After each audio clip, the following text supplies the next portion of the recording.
College without knowledge. चलिए ले चलते हैं आपको उस कॉलेज में। या नॉलेज नहीं है, नॉलेज नहीं है, वो कॉलेज है। तो सही वहाँ सुबह के बजे हैं 10। एक सफाई सेवक सेवकराम, वो एक लंबा सा झाड़ू लिए सफाई कर रहा है और साथ में बुड़बुड़ा भी रहा है कि बटा बैठ जाए इन कॉलेज वालों का। भाई क्या लगा इस कॉलेज में हैं, 4 महीने हो गए तनख्वाह ही नहीं देते। जब कहता हूँ तनख्वाह दे दो भाई, कहते हैं अरे इस बार कॉलेज में दाखिला इतना काम हुआ है, कहाँ से दें तुम्हें तनख्वाह? देंगे तनख्वाह, तुम्हें देंगे तनख्वाह। देते कभी नहीं भाई। कल को रक्षाबंधन, मैं 9 बहनों का अकेला भाई हूँ। कल को राखी बांधने सभी बहनें आएंगी, वो सूट तो मांगेंगी। एक सूट 9 सूट हो गए, बहुत खर्च होगा। ओहो, इस कॉलेज में कहते हैं हमारा भाई कॉलेज में लगा हुआ है, वो सफाई सेवक ही नहीं, वो गार्ड की ड्यूटी भी देता है, वो टाई भी करता है, वो क्लर्क भी है, इतने काम करता है हमारा भाई है। भाई तनख्वाह अच्छी खासी मिलती होगी इसको। इनको क्या पता है कि इस कॉलेज में तनख्वाह ना भाई, वो है ना सांप के सिर पर को अगर कोई कौड़ी रखी हो ना, उसको उठाने वाली बात है। वो आ जाए, बोलूँगा मैं उस आरती मैडम से बोलूँगा, चेयरमैन की तो चलती नहीं है, तो आरती मैडम को कहूँगा कि मैडम जी चलिए 4 महीने की तनख्वाह ना सही 1 महीने की तनख्वाह दे दीजिए। चलो 1 महीने की ना, आधे महीने की तनख्वाह ही दे दीजिए, कुछ तो दीजिए, कल को रक्षाबंधन है।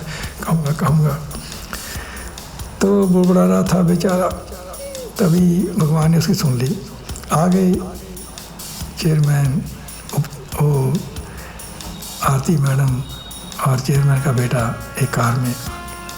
कार आकर कॉलेज में रुकी, एक तरफ लगी, सभी कार में से उतरे।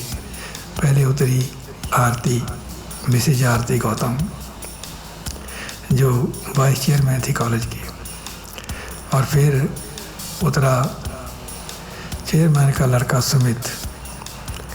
23-24 साल की उम्र होगी और आरती की 30 के आसपास होगी। तो उसके बाद उतरा अपना वो चेयरमैन, तीनों बड़े कॉलेज की ओर। लेकिन आरती तेज कदमों से चलती हुई पहले निकल ली, गई दफ्तर में, अपने दफ्तर में। तो वो चेयरमैन, वो जिसका सर हिलता था, अल्जाइमर की बीमारी थी ना, उसको सर हिलता था, कॉलेज पर उसने एक दृष्टि डाली, इधर उधर देखा, फिर बोला ओ भाई ये कॉलेज नहीं चलेगा ना, भाई ये कॉलेज नहीं चलेगा।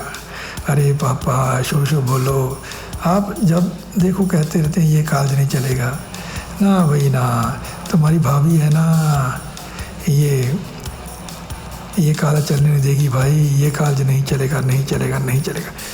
अरे पापा, बोला वो सुमित, आपको पहले सोचना चाहिए था। जब ये कॉलेज बनाने लगे थे, मैंने भी कहा था कि बैंक से लोन ले लो, ज़रूरी अपने ताऊ जी का हिस्सा डालना है। आपने ताऊ जी का हिस्सा डलवा लिया है।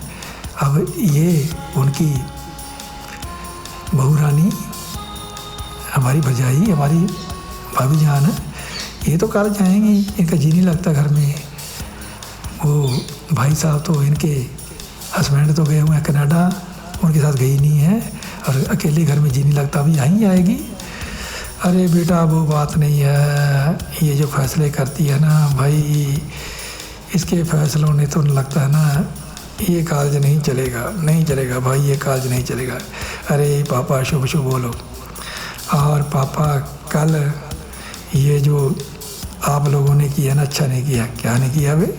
मैंने किया, आरती ने किया, उस प्रिंसिपल को उस आरती ने निकाला।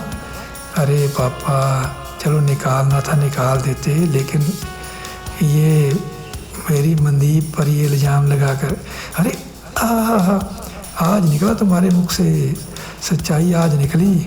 वो आरती कहती थी कि चाचा जी इस सुमित को समझा लो, ये वो है ना प्रोफेसर है मनदीप, उसके पीछे लगे रहते हैं, ऐसा ना हो एक दिन वो आपके सामने अगर खड़ी हो जाए, बोले कि पापा जी आशीर्वाद दीजिए, आपके बेटे ने मेरी मांग में सिंदूर डाल दिया, मुश्किल हो जाएगी। तो अब सच लगता है सच था वो, तो क्या गलत है फिर, हैं? अच्छी पढ़ी लिखी है, मैं तो पढ़ा लिखा भी नहीं हूँ, 10वीं पास हूँ, हैं?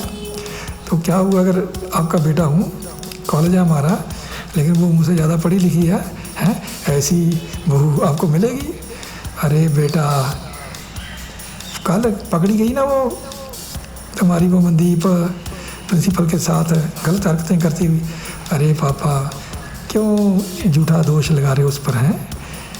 वो मनदीप, वो बेचारी उस प्रिंसिपल को अपना बाप समझती है, शर्म कीजिए, कोई शर्म कीजिए।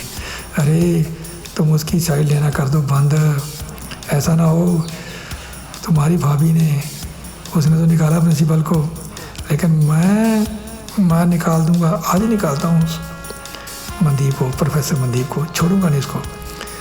पिताश्री जो मर्जी करना है कीजिए, आप कहते हैं ये कॉलेज नहीं चलेगा, आज मैं कहता हूँ कि ये कॉलेज नहीं चलेगा, ये कॉलेज नहीं चलेगा, चलेगा ही नहीं, कॉलेज है कोई। तो कह कर एक और चल दिया वो तो कॉलेज के ग्राउंड की तरफ, और लगा फ़ोन करने, फ़ोन मिलाया उसने मनदीप को, प्रोफेसर मनदीप को, बोला हेलो मनदीप, कॉलेज आ रही हो? अच्छा आ रही हो। वो जो ना तुम पर दोष लगा था कि तुम्हारे प्रिंसिपल के साथ नाजायज़ संबंध है, कोई नहीं, मैं एक की जुबान बंद कर दूंगा, तुम आओ, मैं संभाल लूँगा बात। आ रही हो ना? हाँ अच्छा, आ जाओ, आकर बात करते हैं। तो उधर वो आरती जो चेयरमैन के बड़े भाई के लड़के की पत्नी थी,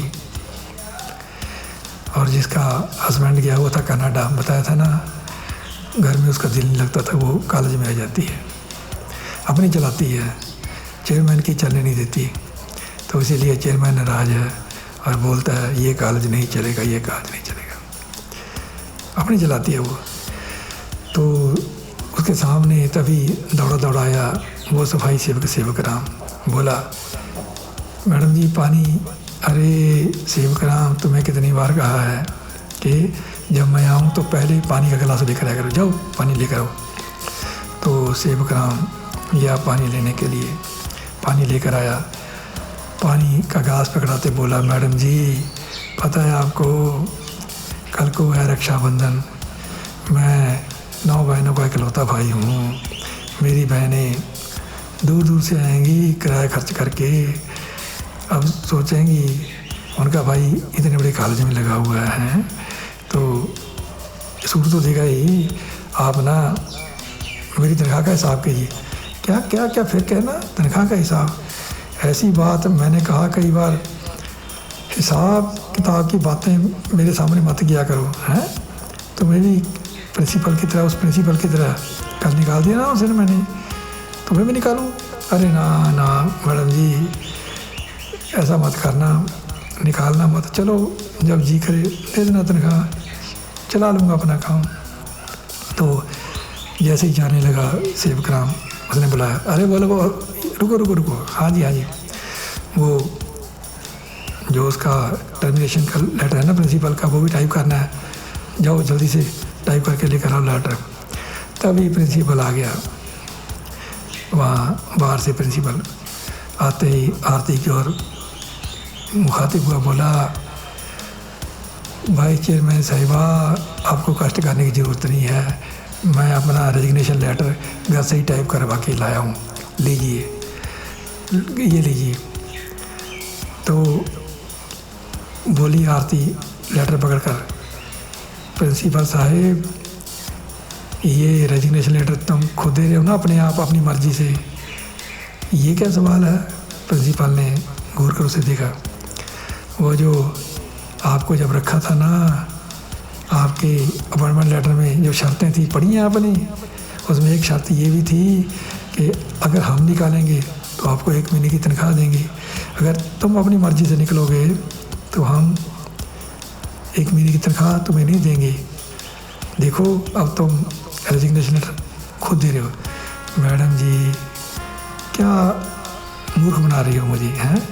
आपने कल मुझे निकाला नहीं, वो मैंने लेटर तो नहीं दिया था, तुम्हें लेटर तो दिया, लेटर तो तुम दे रहे हो। क्या बात है मैडम, आप 1 महीने की तनख्वाह नहीं देनी ना देना, लेकिन जितने वक्त रहा हूँ यहाँ उसकी तनख्वाह कब मिलेगी? वो बोली आरती वो ऐसा है, ऐसा करो प्रिंसिपल साहब, आप ना दिवाली से 2 दिन पहले आ जाना। ओहो अच्छा 5 महीने बाद आऊँ तब आप तनख्वाह देंगी? हाँ पता ही है कि इस बार एडमिशन कम हुई है, अगर कम एडमिशन अगर ज़्यादा करवा लेते तुम तो तनख्वाह पूरी दे देते। अब तो भाई दिवाली के बाद ही मिलेगी, बच्चों की फीसें आएंगी है, तब तनख्वाह देंगे तुमको। तो बेचारा प्रिंसिपल मन महसूस कर वो लेटर देकर, रेजिग्नेशन लेटर देकर बाहर की ओर हो लिया, और जाने से पहले एक कार में आया था, रुककर देखने लगा कॉलेज की ओर, और उसे याद आया वो पहला दिन, जब वो पहले दिन इस कॉलेज में ज्वाइनिंग देने आया था अपने मित्र उस थानेदार शर्मा के साथ। तो साहिब यहाँ पहली कड़ी ख़त्म, दूसरी कहेंगे कल को। तब तक नमस्कार।